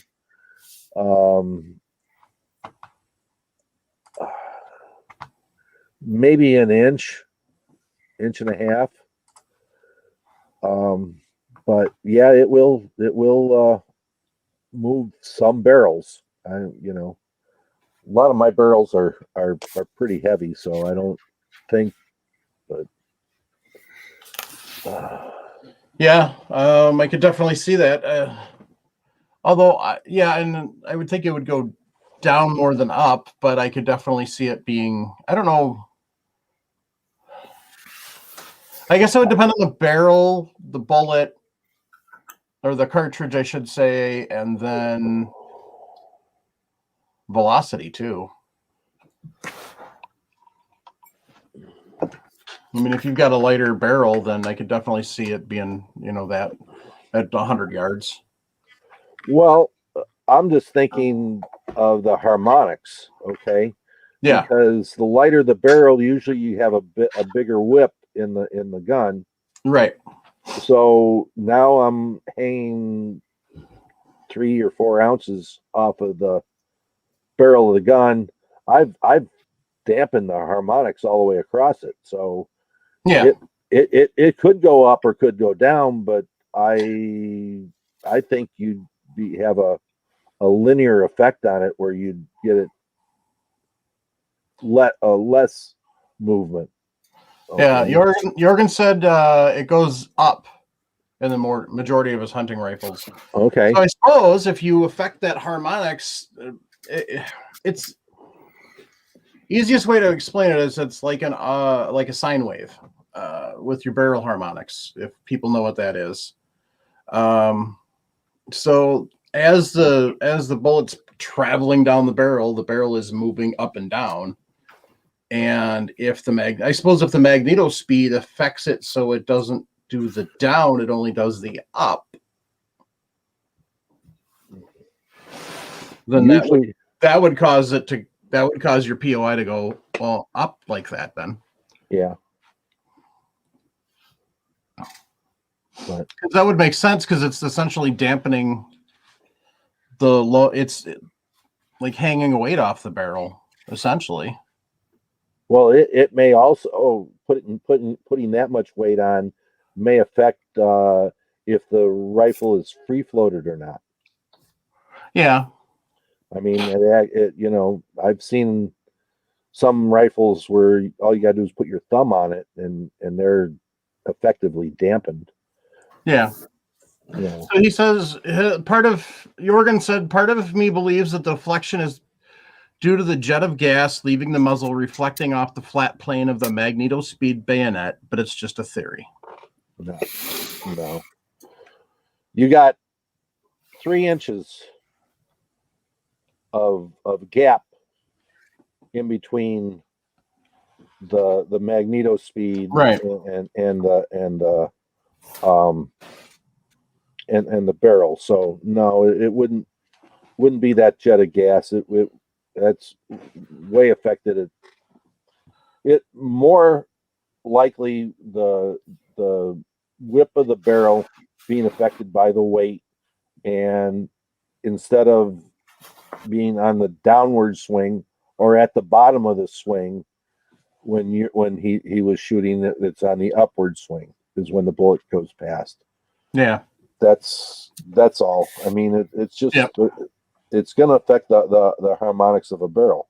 Mm-hmm. But that's why they make them carbon fiber ones nowadays, so we can have that lightweight stuff, and not have to lug around them, them 1-inch barrels and at 30 inch. Right. Exactly. So Jorgen said he'll try mounting it upside down and sideways for fun. Okay. Might work. So, and there's a couple places he can go to find a in fact, Chris Sharp had one, and he posted it on Discord of an adapter that takes the magnetospeed and moves it onto the stock. okay. So if Chris Sharp, wherever he is anymore, is he still on here? Yeah, he joined a little late tonight. He hasn't talked much smack tonight, so I'm kind of disappointed. Okay. Jason's not here. That's why. Yeah. Or Travis. That's true. What Travis had to go take care of kids. Okay. Yep. So when we were talking about gun cleaning earlier, that's going to lead into talking about primary arms. Have they got gun cleaning supplies up the yin yang? One of the things that I see on here that everybody should get is a Hobby's silicone gun and reel cloth. This thing is huge. Okay, gang. You keep it in your shooting bag. If you're out and it's damp or moist or anything like that, and you're going to put your gun away, you take a couple seconds, you wipe it off with that. Or when you get home and pull it out of the bag and it's dry, but you've got fingerprints all over it.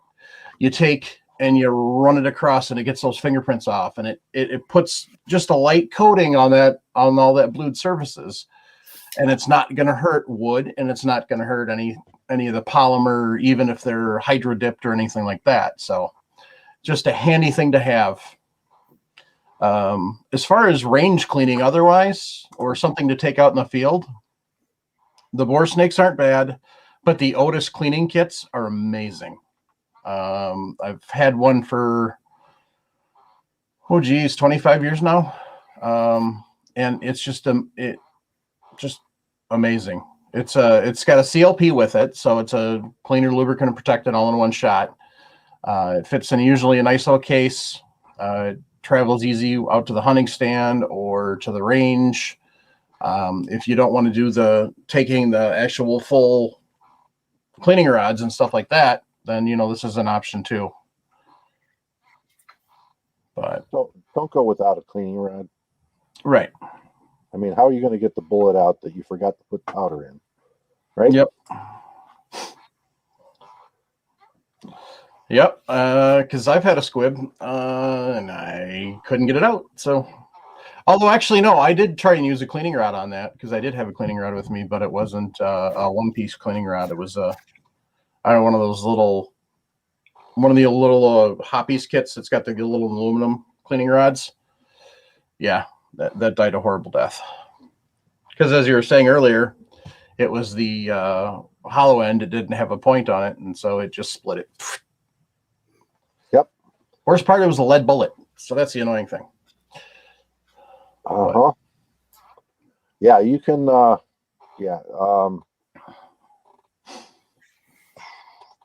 there is a Dewey chamber cleaning kit that they make to clean chambers, Mm-hmm. and it comes with a substantial rod with it, except it's not. It has the wrong thread. It has a female thread on it.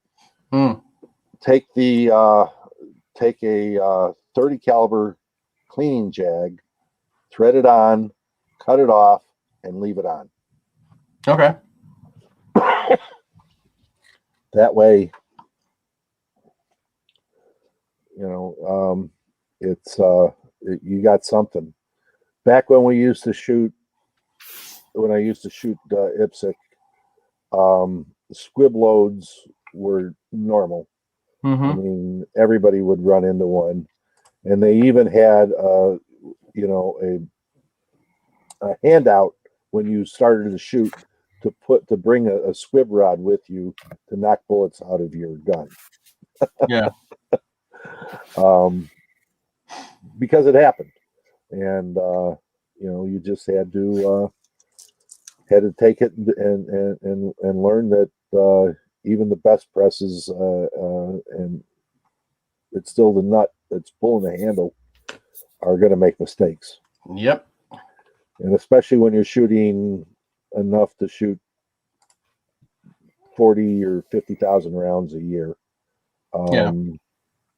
it's going to happen because we all don't have Winchester or Remington or somebody to sponsor us. Yeah. So, By the way, guys out there on YouTube land, don't forget to hit that like button. We've got 24 viewers and we've got 17 likes.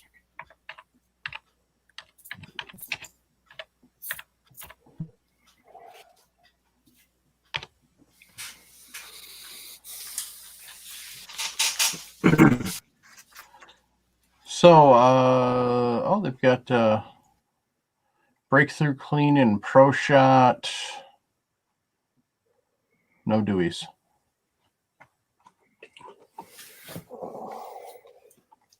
So Pro Shot, that's a local company for us. Yep. nice. they're a good company. Oh yeah. Yeah.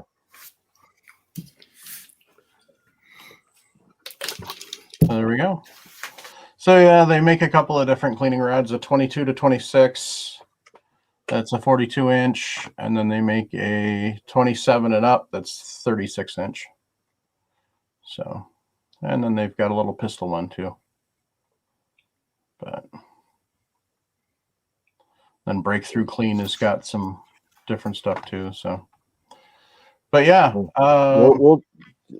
we should do a show on clean and rods and everything else. So because it really, we didn't even go into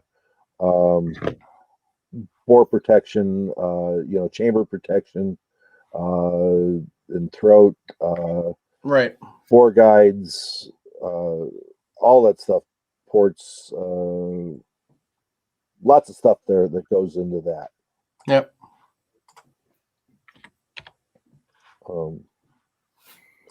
So anyhow, again, we did 2 hours, guys. Yeah, we did.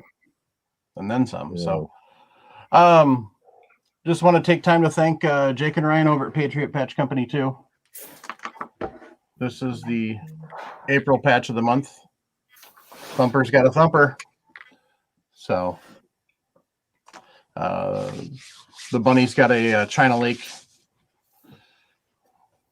So, but Echo's Reloading Chamber said, Dewey makes a good ball bearing rod for less expensive, but a high quality Tipton ball bearing cleaning rods are made out of carbon fiber of brass tips. Very nice, reasonable price. So The problem with the Tipton is they have female threads on the ends of the rods. yep. That's the only thing. Yeah, I have a couple. that's what you were saying was a nice thing about the Deweys. So Right. Or the Parker Hale. yeah, or the Parker Hales. I don't know and about long- the pro shots. Long rods, guys. If you got a 24-inch barrel, get a 42-inch cleaning rod. You got a 26-inch barrel, you know, get a 54-inch cleaning rod. You think I'm, you know, you don't want to be sitting there and running that handle and hitting the end of the stock and having to lift up on it so you can push it through the end of the barrel. I want the end of I want the handle to be behind the stock when I get pushed the patch out of the barrel. Mm-hmm. Long.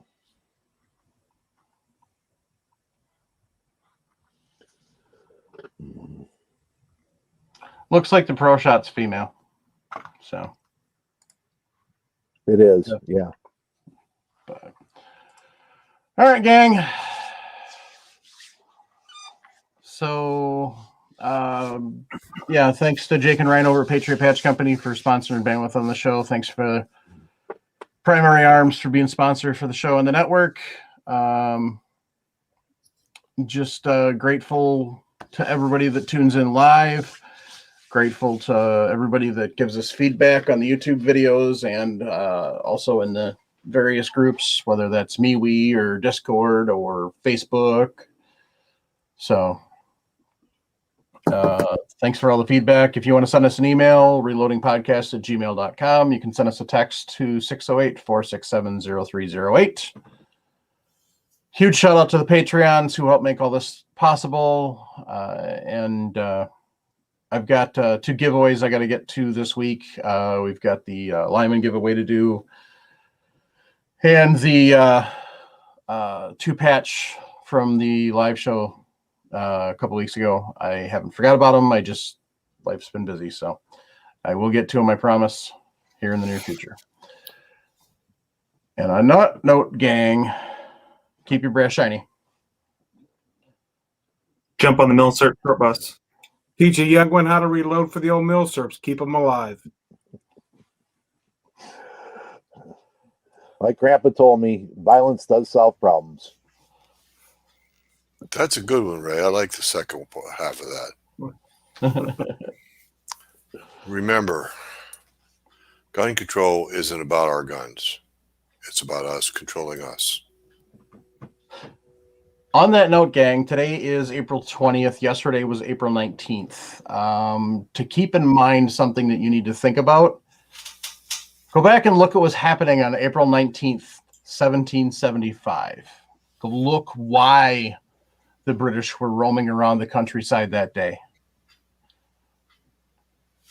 And you'll figure out what our enemies are up to now and what we need to start paying attention more to. I'm not going to get into it here, but go do your homework or go to an Appleseed and learn. And you're going to figure out real quick what they've switched their challenge to. They've already started in California. So, gang, thank you very much. Appreciate everything and have a good night. Good night.